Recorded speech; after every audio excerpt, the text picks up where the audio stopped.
My name is Anne Marie Bell. I'm from Bolton Landing, New York, and we're at the Quinnipiac Great Famine Roadshow at Quinnipiac. And I want to talk about my great-great-grandfather, who was born in Ballykilcline, County Roscommon, Ireland. And he came to the United States in 1830, before the famine. And when he paid taxes on the tax rolls of 1835, he had $50 in his pocket, and he had about 12 sheep. That's when he filed his first naturalization papers, which state that he was born in Ballykilcline. And then after he was naturalized, he purchased property in West Rutland, Vermont. He's said to be the first Irish Catholic in the Rutland area. And he purchased Hanley Mountain, which is still there today. It's still called Hanley Mountain. And this is a picture of Hanley Mountain in West Rutland. It was all known as Rutland at the time. And he bought this mountain for $250. And he wrote back to Ireland telling them that everyone should come to America because he bought so much land for $250 that you couldn't cross it on horseback in a day. But the joke was the mountain is so steep a horse couldn't climb it anyway. And then in 1844 he bought another piece of the property and built a house at the base of Hanley Mountain in 1851. And the house is still there today. It's on Whipple Hollow Road, and this is a picture of the house where my great-grandfather, Andrew Hanley, was born, and my grandfather, William Hanley, was born here also.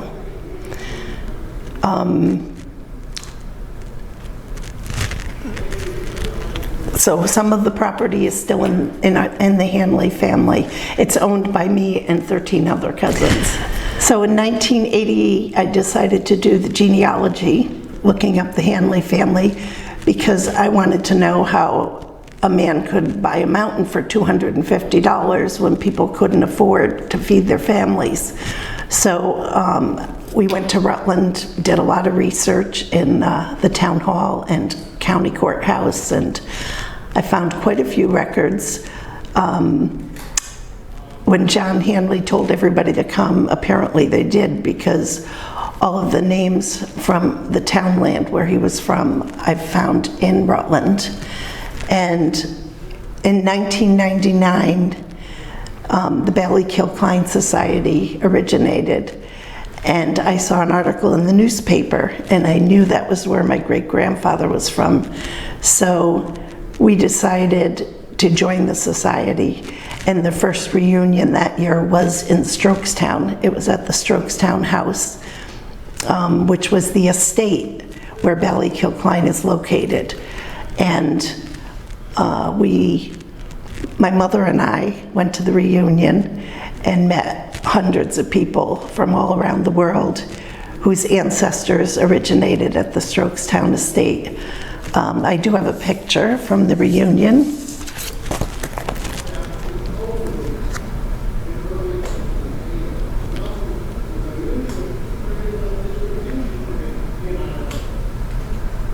And in the time that John Hanley came, there were 600 families in Ballykilcline. And when we went back in 1999, there were 11 people in the townland. What happened in the 1840s, late 1840s, there was an eviction. The landlord evicted the people from the townland, tumbled their houses, burned the thatched roofs, tumbled the houses, and paid them to leave. They walked to Dublin, and they had money for passage so they could go to Liverpool, and then they came to America. And John Hanley's wife was Sabina Brennan Hanley, and her family came on one of the ships, the Creole. They landed in New York City in 1847, and then they all migrated to Vermont, in the Rutland area.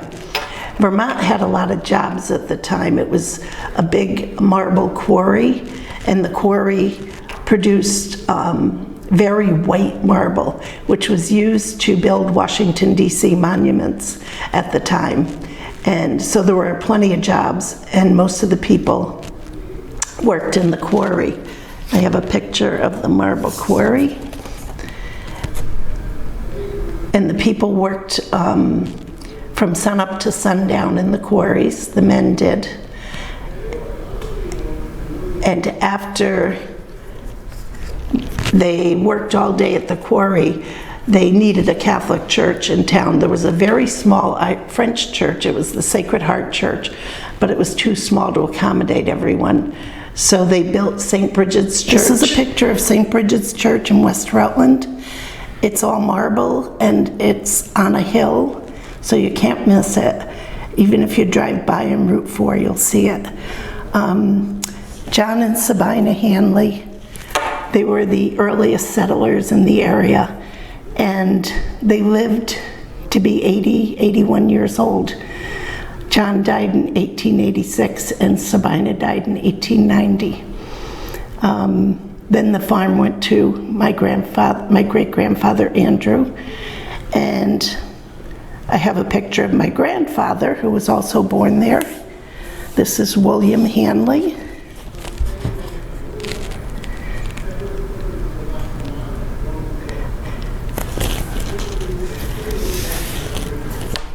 And it's no longer a running farm. It's just the farmhouses there. So in 1999, my mom and I joined the Ballykilcline Society's reunion in Strokestown, and I have a picture of all of the people who attended from all around the world. We met cousins there, we met people from neighboring towns here that we didn't even know, and we attended an archaeology dig conducted by Charles Orser from Illinois State University. It was going on at the time on the land of the Nearies, and the land hadn't been touched since the 1840s, and he said they only had to dig down 4 inches in the dirt to find artifacts. They found quite a few pieces of china, stoneware, buttons, all different types of artifacts, so it was very interesting. Doing genealogy is really important to me. It makes you realize who you are, where you came from, and what wonderful people came before us. They were quite the pioneers to leave their country and come here to search out a new life. It's amazing to think that they led a huge migration of Irish immigrants to this country.